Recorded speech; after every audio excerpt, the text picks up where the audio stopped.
والصلاة والسلام على النبي الكريم محمد بن عبد الله الأمين وعلى آله الطيبين وأصحابه الطاهرين وعلى من دعا بدعوته وحدا بحضره إلى يوم الدين. أما بعد، فقد قال الله تبارك وتعالى في القرآن المجيد: أعوذ بالله من الشيطان الرجيم، بسم الله الرحمن الرحيم، وسارعوا إلى مغفرة من ربكم وجنة عرضها السماوات والأرض أعدت للمتقين. صدق الله العلي العظيم. وقد دعا النبي صلى الله عليه وسلم كما جاء في الروايات: اللهم بارك لنا في رجب وشعبان وبلغنا رمضان، أو كما قال عليه الصلاة والسلام. سبحان ربك رب العزة عما يصفون، وسلام على المرسلين، والحمد لله رب العالمين. اللهم صل على سيدنا محمد وعلى آل سيدنا محمد وبارك وسلم. اللهم صل على سيدنا محمد وعلى آل سيدنا محمد وبارك وسلم. اللهم صل على سيدنا محمد وعلى آل سيدنا محمد وبارك وسلم. بزرگان محترم، سامعین عالی مقام، عزت و احترام کے لائق معزز حاضرین،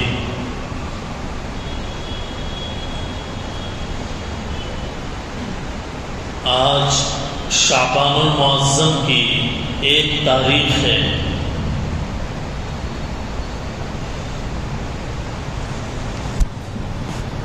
رمضان المبارک کے آنے میں آج سے ایک مہینہ باقی ہے. یہ بھی حسن اتفاق ہے کہ آج ہی کے جمعے میں، یعنی جمعے کے بابرکت دن میں، شعبان کا مہینہ شروع ہوا ہے. دعا فرمائیں کہ اللہ تعالی ہمیں اس مہینے کو رمضان المبارک کی تیاری میں،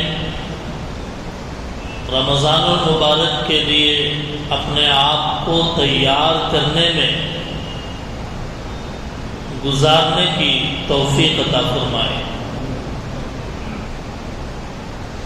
محترم بزرگوں، قرآن کریم میں سورہ توبہ کی آیت نمبر 36 میں اللہ تعالیٰ ارشاد فرماتے ہیں کہ بے شک مہینوں کی تعداد اللہ تعالیٰ کے نزدیک 12 ہے. مہینوں کی تعداد اللہ تعالیٰ کے نزدیک 12 ہے، جو اللہ تعالیٰ کے فیصلے کے مطابق اسی دن سے ہے جس دن کے اللہ نے آسمانوں اور زمین کو پیدا فرمایا. ان میں سے 4 مہینے خاص عدد کے ہیں. یہی درست حساب ہے. تو تم ان مہینوں کے سلسلے میں اپنے آپ پر زیادتی نہ کرو۔ چنانچہ ان 4 مہینوں میں ایک تو رجب کا مہینہ تھا جو گزر گیا،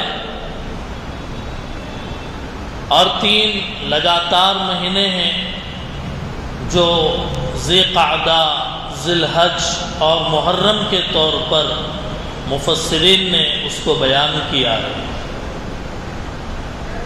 رمضان المبارک کی فضیلت کا تو کیا کہنا، رمضان المبارک کے ساعات کا کیا کہنا، رمضان المبارک کی برکتوں کا کیا کہنا۔ بے مثال، لاجواب اور سمندر کی موجوں کی طرح، ٹھاٹھے مارتے ہوئے موجوں کی طرح، تیز و تند ہواؤں کی طرح، گھٹا ٹوپ بادلوں کی طرح رمضان میں اللہ تعالیٰ کی رحمت برستی ہے۔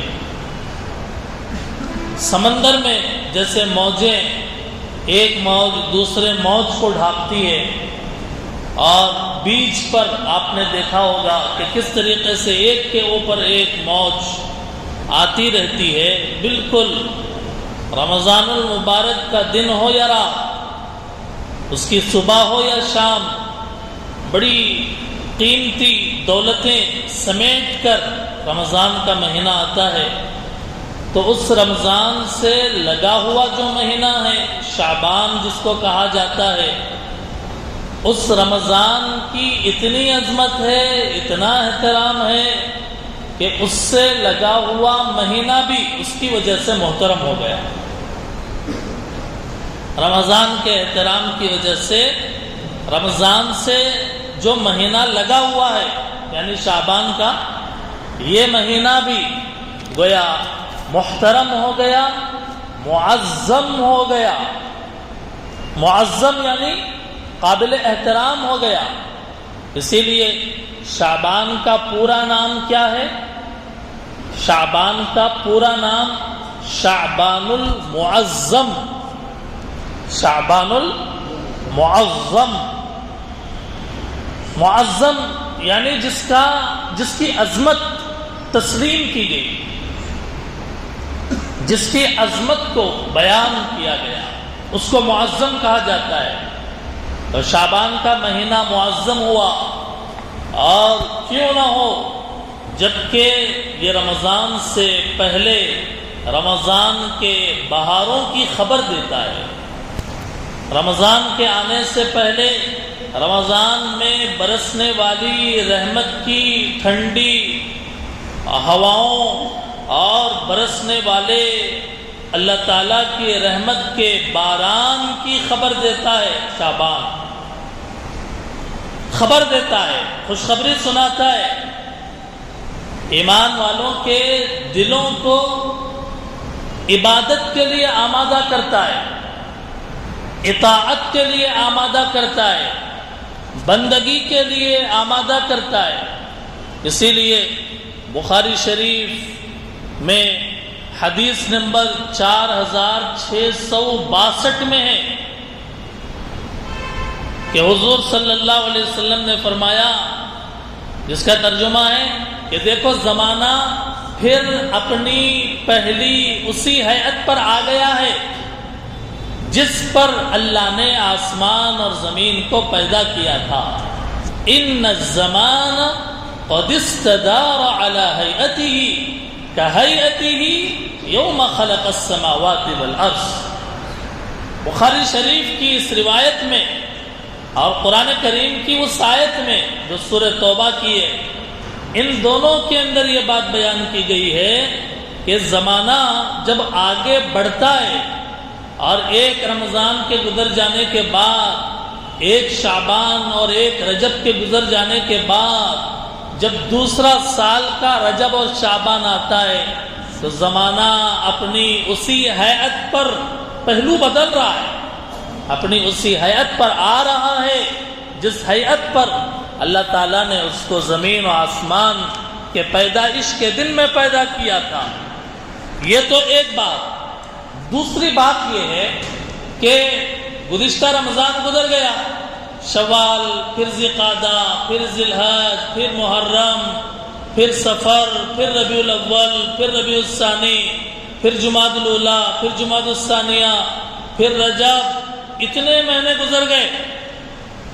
گزشتہ رمضان میں انسانوں کی دل کی کیفیت کیا تھی؟ رمضان میں جب نماز پڑھ رہے ہیں تو دل اجلا تھا اور دل صاف و شفاف تھا، اللہ کی یاد کے اندر انتہائی دل لگا ہوا تھا۔ پھر اس کے بعد رمضان چلا گیا، گزر گیا، اب آدمی اپنے کام میں مصروف ہو گیا، اپنی دکان میں مصروف ہو گیا، اپنے کاروبار میں مصروف ہو گیا، اپنی کھیتی باڑی اور ملازمت میں مصروف ہو گیا۔ دنیا کے ڈھیر سارے کاموں کی وجہ سے دل کی جو کیفیت گزشتہ رمضان میں تھی اب وہ باقی نہیں رہی، کیونکہ آدمی مصروف ہو گیا ہے، آدمی مشغول ہو گیا ہے۔ لیکن جب رجب کا مہینہ آتا ہے تو اسی دل کے اندر ایک تازگی پیدا ہو جاتی ہے، اور جب شعبان کا مہینہ آتا ہے اور دل اجلا ہو جاتا ہے، اور دنیا کی مصروفیات کے باوجود دل ایک انگارے کی طرح، ایک انگارہ جس کے جو اندر سے جل رہا ہے اور اوپر اس کی راکھ ہے، ایک انگارہ جس کے اندر سے وہ جل رہا ہے اور اوپر راکھ جم گئی ہے، ایک پھونک مارو تو تھوڑا سا راکھ اڑ کے چلا گیا، تھوڑا چمکنے لگا، اور ایک مرتبہ پھونک مارا جس سے پوری راکھ اڑ گئی، اور اب انتہائی انگارہ چمکنے لگا، دمکنے لگا، اور جو بھی دیکھتا ہے تو کہتا ہے کہ واقعی اس ایک کوئلہ بے جان نہیں ہے بلکہ ایک انگارے کی شکل میں دہک رہا ہے۔ ایسے ہی اپنی مصروفیات کی وجہ سے، اپنے کام و کاج کی وجہ سے جو انسان اللہ کی عبادت سے، اللہ کی تلاوت سے، اللہ کے ذکر سے، اللہ کے فکر سے، مسجد کی آبادی کی محنت کے تعلق سے جو انسان تھوڑا سا وہ مشغول ہو گیا تھا، بھول اس سے ہو گئی تھی، غفلت اس کے دل کے اوپر طاری ہو گئی تھی، جیسے ہی رجب کا مہینہ آیا تو اس کے اوپر سے تھوڑی سی غفلت ہٹی، اور جب شعبان کا مہینہ آیا تو اور جو غفلت کا پردہ تھا وہ چاک ہوا، اور پھر شب برات، شب معراج، اور پھر شب برات میں اور دھل گیا، اور جب رمضان قریب آیا تو انسان کا دل ایسے چمکنے لگا اور دمکنے لگا کہ جیسے ایک انگارے کے اوپر سے راکھ جب اڑ جاتی ہے تو جس طریقے سے وہ انگارہ چمکتا اور دمکتا ہے، ایسے ہی ہر قلب مومن، ہر قلب مسلم کا دل بھی اسی طریقے سے تر و تازہ ہو گیا ہے۔ دوستوں اور بزرگوں، یہ جو اللہ تعالیٰ کا نظام ہے، اگر زندگی میں ایک ہی رمضان رکھتے تو بار بار عبادت کے طرف توجہ دلانا اور بار بار آخرت کے لیے اپنے آپ کو تیار کرنا کہاں نصیب ہوتا۔ اگر پورے زندگی میں یا 10 سال میں ایک بار رمضان آئے گا، یا 20 سال میں ایک بار رمضان آئے گا، یا 50 سال میں ایک بار رمضان آئے گا، اگر اللہ ایسا کوئی سسٹم بنا دیتے تو ہمارے لیے تو بڑی مشکل ہوتی اللہ تعالیٰ کی عبادت اور مسجدوں کو آباد کرنے کے تعلق سے۔ یہ اللہ کا کرم ہے اور فضل ہے کہ یوں سال گزر گیا اور پھر یوں پلٹے کہ پھر سے رمضان آ گیا، تاکہ یہ رمضان اور یہ شعبان ہمیں یہ بتائے کہ تم کو پیدا کرنے کا جو مقصد ہے وہ میری عبادت ہے۔ میں نے انسانوں کو اور جنات کو اپنی عبادت کے لیے پیدا کیا ہے، اس مقصد کو یاد دلانے کے لیے رمضان المبارک اور پھر شعبان المعظم جیسے مہینے عطا کیے گئے ہیں۔ دوستوں اور بزرگوں، طبعی بات ہے، حدیث کے اندر ہے کہ انسان کی طبیعت کے اندر 2 طرح کے تأثرات، 2 طرح کے اثرات ہوتے ہیں۔ ایک تو کچھ چیزوں کو وہ لائک کرتا ہے، کچھ چیزوں کو وہ پسند کرتا ہے، اور کچھ چیزوں کو وہ ناپسند کرتا ہے۔ جن چیزوں کو وہ پسند کرتا ہے وہ کیا ہے؟ خواہشات ہیں۔ جن چیزوں کو وہ پسند کرتا ہے مال اور اولاد ہے۔ جن چیزوں کو وہ پسند کرتا ہے کہ اپنے نفسانی جذبات ہیں، شہوات ہیں، ان چیزوں کی اس کے اندر گویا ایک شہوت اور ایک خواہش اور ایک رغبت رکھ دی گئی ہے۔ دوسری طرف کچھ چیزیں ایسی ہیں کہ جس کو وہ ناپسند کرتا ہے، کہ جیسے نماز 5 وقت کا اہتمام سے ادا کرنا، اور جیسے تہجد میں اٹھ کر اللہ کے سامنے رونا اور گڑ گڑانا، اور جیسے روزانہ قرآن کریم کی تلاوت کرنا ہر آدمی کے لیے آسان نہیں ہے، ہر آدمی کے لیے آسان نہیں ہے۔ فجر کی نماز کا اہتمام ہر آدمی کے لیے آسان نہیں ہے۔ میٹھی نیند کا چھوڑنا اور بستر کو ہٹا کر مصلی بچھا کر اللہ کے حضور میں گڑ گڑانا اور آوازاری کرنا ہر ایک کے لیے آسان نہیں ہے۔ تو انسان کی طبیعت کے اندر کچھ جذبات خواہشات کے ہیں جس کو پسند کرتا ہے، اور کچھ چیزیں ایسی ہیں کہ جو مکارہ، جس کو حدیث کے اندر کہا گیا ہے کہ یعنی ناپسندیدہ چیزیں، طبیعت پر بوجھ سمجھی جانے والی چیزیں، مکارہ اس کو کہا جاتا ہے۔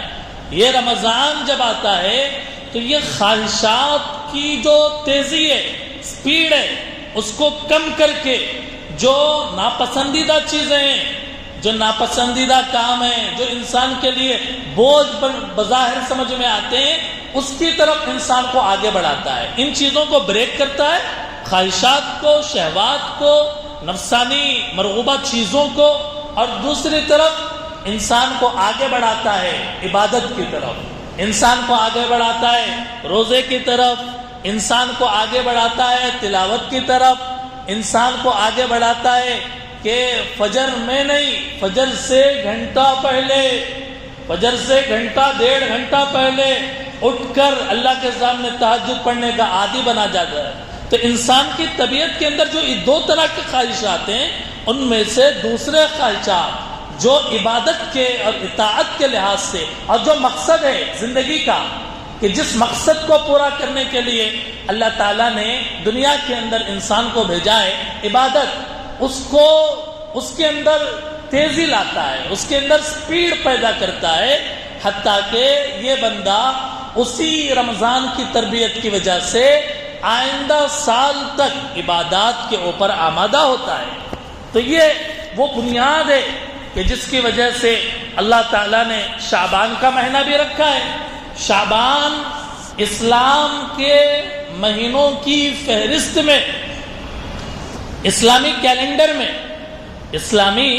کیلنڈر میں شعبان 8واں مہینہ ہے۔ شعبان 8واں مہینہ ہے اسلامی کیلنڈر کے اعتبار سے، اور جو رمضان سے پہلے آتا ہے یہ مہینہ عظیم ہے۔ کیوں؟ اس لیے کہ اس کے نام ہی میں عظمت ہے۔ شعبان معظم، شعبان المعظم کہا گیا، یعنی اس کے نام ہی کے اندر جو ہے عظمت رکھی گئی ہے۔ علماء نے رجب کی، شعبان کی، رمضان کی ایک مثال کے ذریعے سے وضاحت کی ہے کہ رجب کے مہینے کی حیثیت کیا ہے، شعبان کے مہینے کی حیثیت کیا ہے، رمضان کے مہینے کی حیثیت کیا ہے۔ ان تینوں مہینوں کو سمجھانے کے لیے علماء نے کتابوں میں ایک بہترین اگزامپل دیا، بہترین مثال دیا، کیونکہ مثال سے بات سمجھنے میں آسانی ہوتی ہے۔ جب کوئی بات یوں ہی بیان کر دی جائے بغیر اگزامپل کے، بغیر مثال کے، تو سمجھنا تھوڑا سا مشکل ہوتا ہے، لیکن وہی اگزامپل دے کر اگر کوئی بات کہی جائے اور بتائی جائے تو پھر فوراً ذہن اس کو قبول کرتا ہے، اس کو ایکسپٹ کرتا ہے، اس کو جو ہے اپنے لیے وہ اس کو تسلیم کرتا ہے۔ چنانچہ ان 3 مہینوں کی مثال علماء نے یہ بیان فرمائی ہے کہ جیسے بارش ہوتی ہے، آسمان سے بارش ہوتی ہے، کسانوں کے لیے بارش بہت قیمتی ہے، کسان کھیتی باڑی کرنے والوں کے لیے بارش بہت قیمتی ہے۔ وہ بارش وقت پر اگر ہو تو اناج اور غلہ ہاتھ کو آتا ہے، پتی ہاتھ کو آتی ہے جی، اور جو ہے فصلیں ہاتھ کو آتی ہے۔ اگر وہ بارش روک دی جائے اور زمین سوکھی کی سوکھی رہے تو صحیح سے اناج ہاتھ کو نہیں آتا، اور جتنا اس میں انویسٹ کیا وہ سارا کا سارا گویا کہ بیکار ہو جاتا ہے۔ بارش کی وجہ سے زمین لہلہا اٹھتی ہے، زمین کے پھل پھول سبزیاں اور زمین کے سال بھر کا جو اناج ہے دھان ہے وہ ساری بارش پر موقوف ہے۔ تو بارش بہت بڑی نعمت ہے۔ ایسے ہی رمضان اس امت کے لیے بہت بڑی نعمت ہے، رمضان بہت بڑی نعمت ہے۔ اب جیسے بارش ہونے سے پہلے کیا ہوتا ہے، موسم کے اندر بارش ہونے سے پہلے یہ ہوتا ہے کہ پہلے ٹھنڈی ٹھنڈی ہوائیں چلتی ہے یا تیز ہوائیں چلتی ہے۔ ہوائیں ٹھنڈی آئی تو کسان ان ٹھنڈی ہواؤں کو محسوس کر کے سمجھتا ہے کہ اب بارش ہونے والی ہے۔ اور دوسرا سٹیپ کیا ہوتا ہے، پہلا سٹیپ ٹھنڈی ہواؤں کے چلنے کا، دوسرا سٹیپ گھنے گھنے بادل آسمان پر آ جاتے ہیں، بڑے بڑے بادل جی۔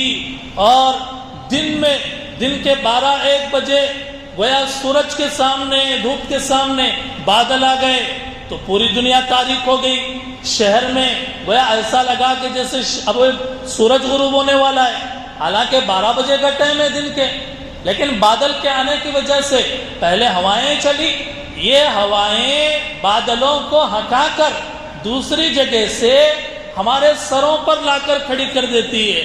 یہ ہوائیں چلتی ہیں مبشرات بن کر اور بادلوں کو سر کے اوپر لا کر کھڑا کر دیتی ہے۔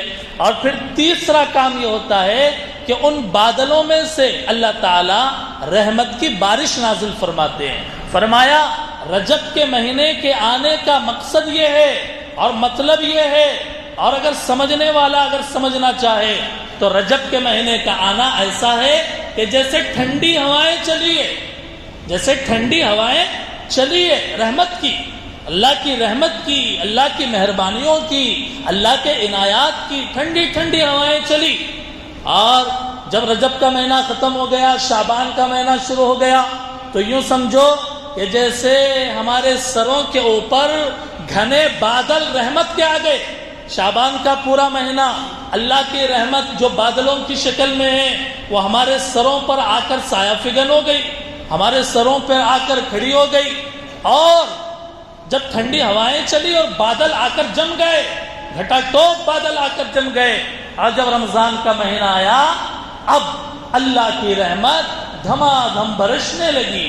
اللہ کی رحمت جی انسان کے دلوں کو، گھروں کو، امت مسلمہ کو نوازنے لگی۔ جیسے کسان بارش سے خوش ہوتا ہے، مسلمان رمضان کے آنے سے خوش ہوتا ہے، کیونکہ رمضان کے مہینے کے اندر اللہ تعالیٰ کی رحمت موسلا دھار بارش کی طرح نازل ہوتی ہے۔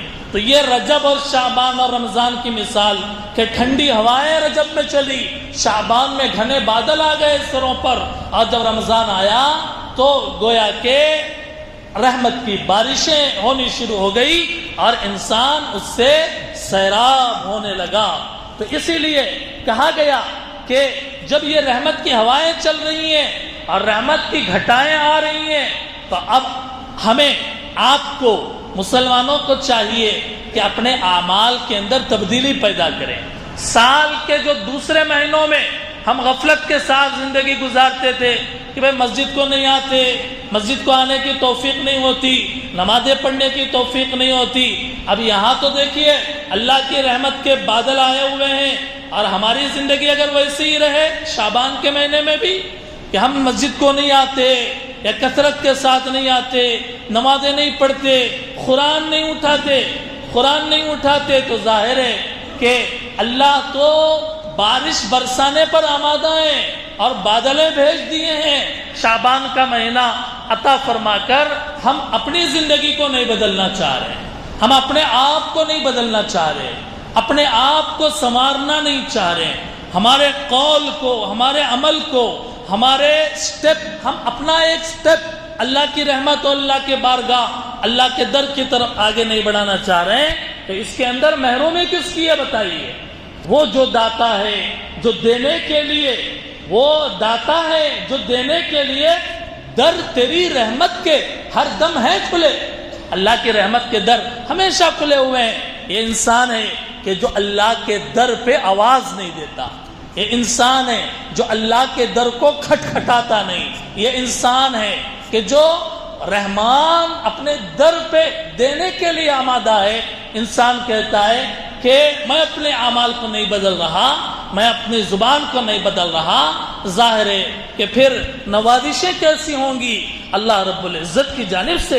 اسی لیے یہ بات بتائی گئی ہے کہ شعبان کا مہینہ عربی گرامر کے اعتبار سے شعبتن سے نکلا ہے، شین عین با۔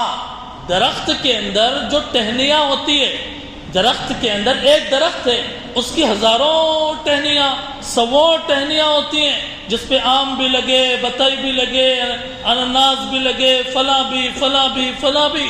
تو ایسے ہی شعبان کے مہینے کے اندر خیر کی شاخیں پھوٹتی ہے، خیر کی، عبادت کی شاخیں پھوٹتی ہے، نماز کی، تلاوت کی، ذکر کی، اور جو ہے اللہ کی عبادت کی، اللہ کو راضی کرنے کی۔ شعبان کا مہینہ اللہ کو راضی کرنے کا ہے۔ اب جب یہ شاخیں پھوٹی اور رمضان کا مہینہ آ گیا، گویا پھل لگے اور انسان کو وہ نصیب ہو گیا۔ اسی لیے شعبان کے مہینے میں غور کرنے والے محققین اور اسکالرز نے یہ بات لکھی ہے کہ شعبان کی جو قدر کرے گا، جو اللہ کو راضی کرنے کی اس کے اندر کوشش کرے گا، اللہ تعالیٰ اس کو مالا مال فرمائیں گے اور اس کو اتنا دیں گے، اتنا دیں گے، اتنی عزت دیں گے، اتنا مقام دیں گے کہ جو انسان سوچ بھی نہیں سکتا۔ اس لیے کہ شعبان کے شین، شعبان کا عین، شعبان کا با، شعبان کا الف، شعبان کا نون، یہ جو ایک ایک حرف ہے، یہ ایک ایک جو حرف ہے اس سے ایک ایک چیز کی طرف اشارہ ملتا ہے۔ شین سے شرافت، عزت، جو شعبان کے مہینے کی قدر کرے گا، اللہ کو راضی کرنے کی کوشش کرے گا، اللہ اسے عزت دیں گے۔ عین سے علو مرتبہ، بڑا مقام اللہ تعالیٰ عطا فرمائیں گے۔ جو شعبان کی قدر کرے گا، اللہ کو راضی کرنے کی کوشش کرے گا، اللہ اس کے مقام کو بڑھا دیں گے۔ اور شعبان کے بعد سے بر یعنی نیکی، جو شعبان کے مہینے میں نیک کام کرنے کی کوشش کرے گا، اللہ تعالیٰ اس کو فرمانبرداروں میں شمار فرمائیں گے۔ اور جو شعبان کے الف ہے اس سے الفت، محبت، اللہ تعالیٰ اس کو اپنی محبت سے نوازیں گے، اپنی محبت اس کے دل کے اندر اتار دیں گے۔ اور شعبان کا جو نون ہے، اس نون سے نور ہدایت مراد ہے کہ جو شعبان کے مہینے میں اللہ کو راضی کرنے کی کوشش کرے گا، اللہ تعالیٰ اس کو ہدایت کے لیے قبول فرمائیں گے، اس کو سیدھے راستے پر رکھیں گے، اس کو سیدھے راستے پر رکھیں گے۔ جس سیدھے راستے کی دعا ہم ہر نماز کی ہر رکعت میں اہدنا الصراط المستقیم کہہ کر اللہ سے مانگتے ہیں، اور سورہ بقرہ میں ھدی للمتقین کہہ کر جس ہدایت کو بیان کیا گیا، شعبان کی قدر کرنے والا اور شعبان میں اللہ کو راضی کرنے کی کوشش کرنے والے کو اللہ تعالی ہدایت سے مالا مال فرمائیں گے اور راضی فرما دیں گے۔ اسی لیے دوستوں اور بزرگوں، عزت اگر چاہیے، شعبان کے مہینے میں گناہوں کو چھوڑ دیں، اللہ کی عبادت کی طرف آ جائیں۔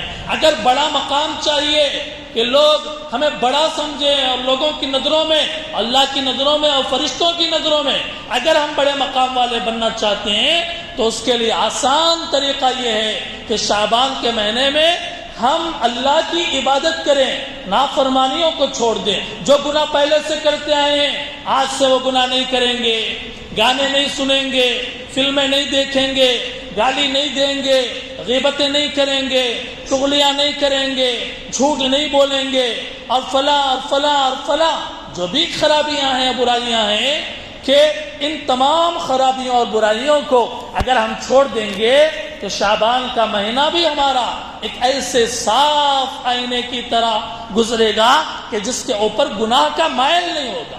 اسی لیے ہمارے نبی صلی اللہ علیہ وسلم جب شعبان کا مہینہ آتا تھا، اللہ کی عبادت کی طرف دوڑتے تھے، اللہ کے آگے اپنے آپ کو ڈال دیتے تھے۔ اسی لیے حضرت عائشہ رضی اللہ تعالیٰ عنہا فرماتی ہیں کہ حضور شعبان کے مہینے میں بہت روزے رکھتے تھے، حضور شعبان کے مہینے میں بہت روزے رکھتے تھے، اتنے روزے رکھتے تھے کہ ہمیں ایسا لگتا کہ حضور کے لیے رمضان کا صرف ایک مہینہ روزوں کا نہیں بلکہ دو مہینے ہمارے نبی صلی اللہ علیہ وسلم روزے رکھنے کا اہتمام کرتے تھے۔ ایک صحابی نے دیکھا کہ حضور صلی اللہ علیہ وسلم شعبان میں بھی روزے رکھ رہے ہیں، پوچھا حضور آپ شعبان کے مہینے میں بھی روزے رکھ دیتے ہیں پورے؟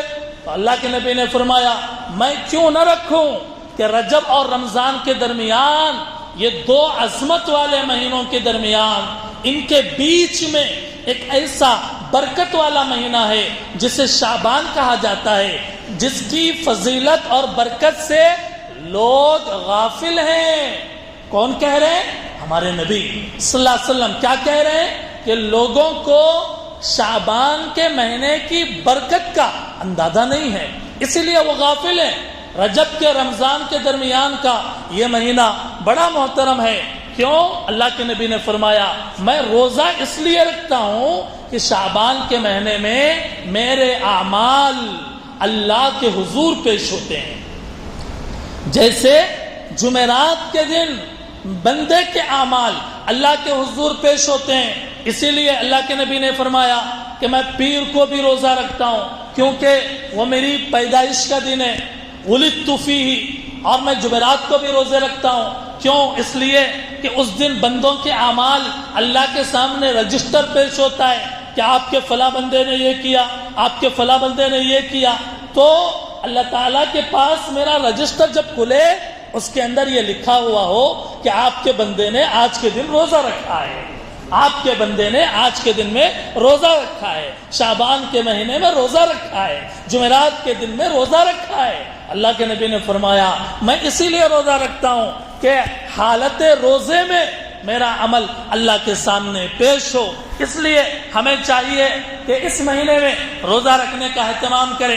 پہلے سے نہیں رکھتے تھے، آج تک کتنے رمضان آئے؟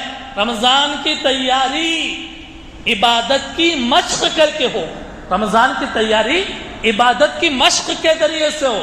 رمضان کی بڑی عبادت کیا ہے؟ روزہ۔ رمضان کی بڑی عبادت روزہ۔